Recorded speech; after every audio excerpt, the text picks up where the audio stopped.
विद्यार्थी मित्रांनो, मागच्या तासाला आपण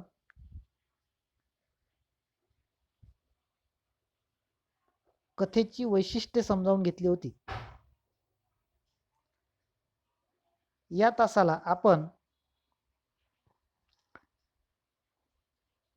या प्रकरणाचा शेवटचा भाग पाहणार आहोत आणि तो म्हणजे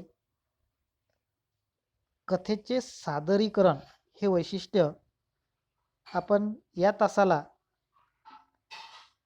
सविस्तरपणे समजावून घेणार आहोत. कथेचे सादरीकरण.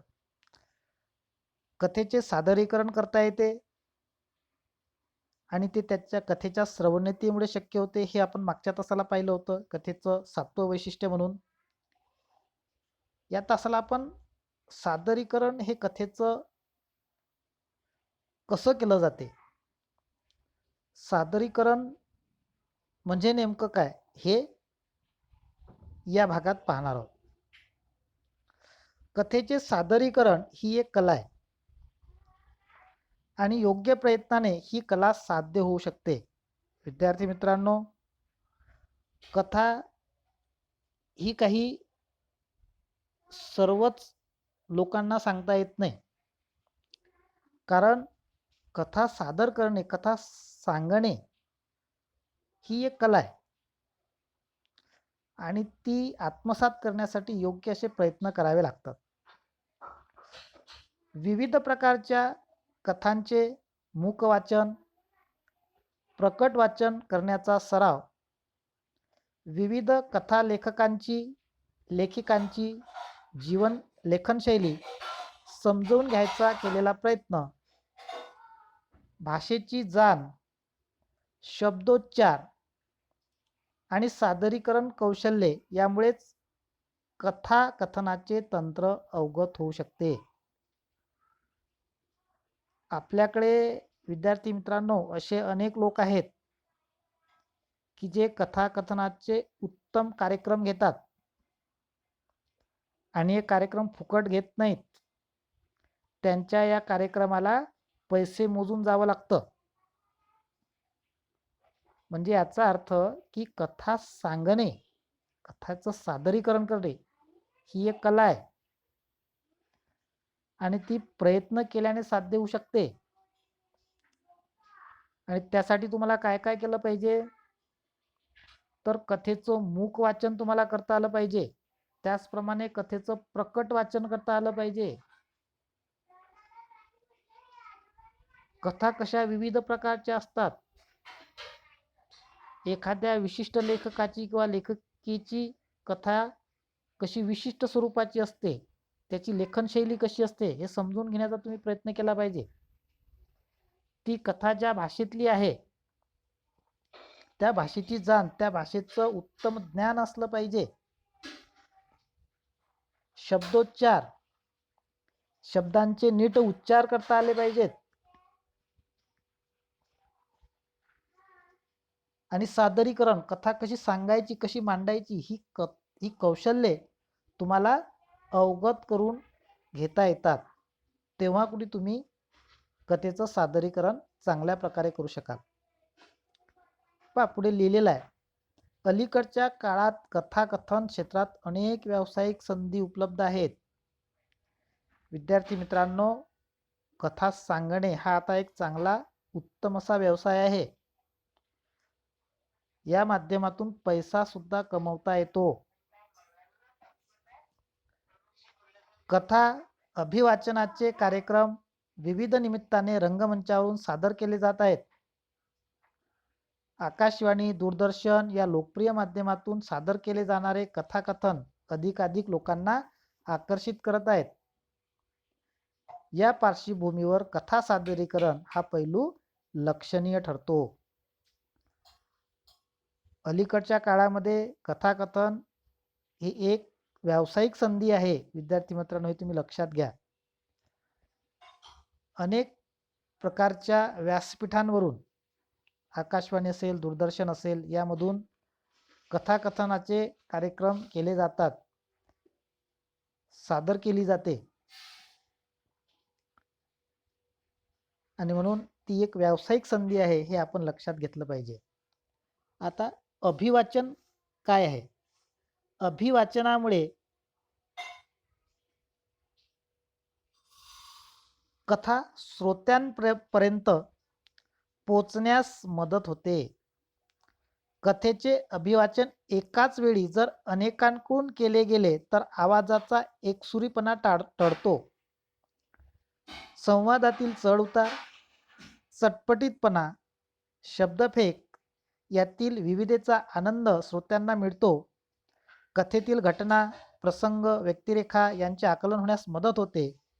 कथा वाचनाला जर पार्श्वसंगीताची, प्रकाशयोजनाची, नेपथ्याची जोड दिली तर अभिवाचन श्रोत्यांवर चांगला परिणाम करते व ती दीर्घकाळ स्मरणात राहते.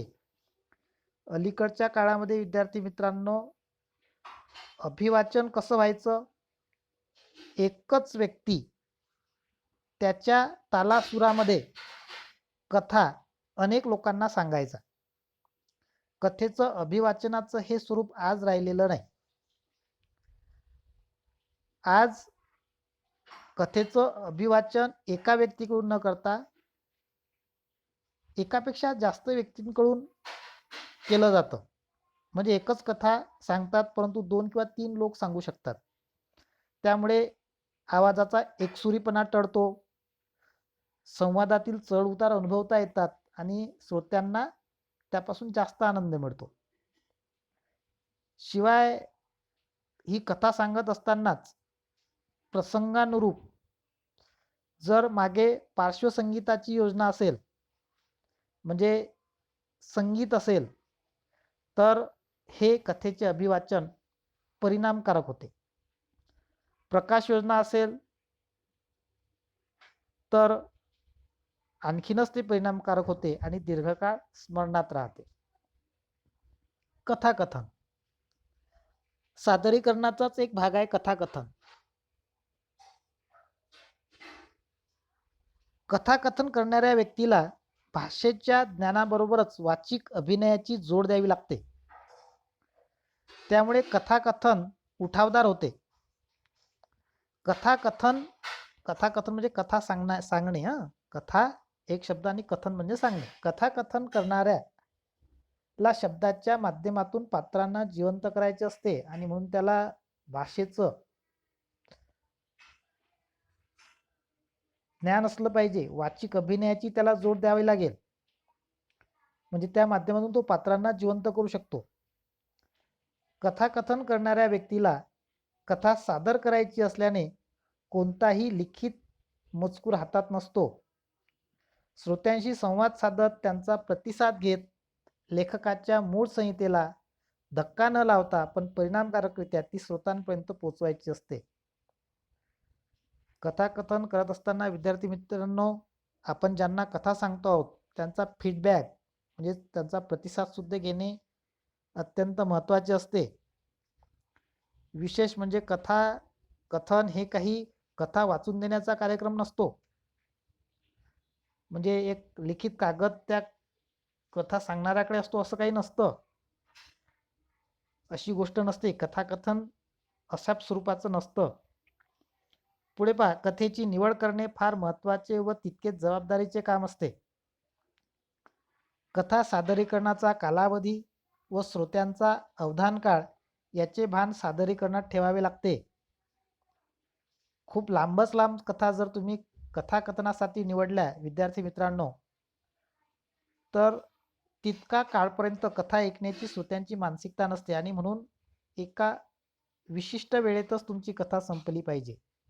खूप कमी वेळातही ती कथा संपता कामा नये आणि त्या कथेला जास्त वेळ सुद्धा लागता कामा नये. म्हणून कथाकथनासाठी जी कथा तुम्ही निवडणार आहे तेव्हा ती कोणती कथा निवडावी याचं भान ठेवणं आवश्यक आहे. कथा ही संवादातून खुलत असल्याने शब्दफेक, प्रभावी उच्चारण, स्पष्टता, शब्दांचा गर्भितार्थ थेट श्रोत्यांपर्यंत पोहोचवणे हे कौशल्यपूर्ण काम असते, आव्हानात्मक काम असते. याला कौशल्य लागते. हे कौशल्य तुम्हाला प्रयत्न केल्याने प्राप्त होते. एक ते आव्हानात्मक काम आहे. सदा सरळ कुणीही उठलं सुटलं कथा सांगू शकत नाही विद्यार्थी मित्रांनो. कथेच्या सादरीकरणाला तंत्रज्ञानाची जोड देऊन सामाजिक संपर्काच्या माध्यमातून आज कथा वाचकांसमोर येते. विद्यार्थी मित्रांनो, या कथेचा समारोप, कथा या प्रकरणाचा समारोप आपल्या पुस्तकात दिलेला आहे. आपण वाचूया. मौखिक परंपरेपासून सुरू झालेला कथेचा प्रवाह आजही सक्षमपणे खळाळता राहिलेला आहे. आजही मनोरंजन आणि नित्य नूतन अनुभव देण्याची कथेची क्षमता टिकून आहे. कालानुरूप कथेचे विषय, आशय आणि अभिव्यक्ती बदलत गेली, परंतु ती समाजाशी, संस्कृतीशी बांधील राहण्याने लोकप्रिय राहिली.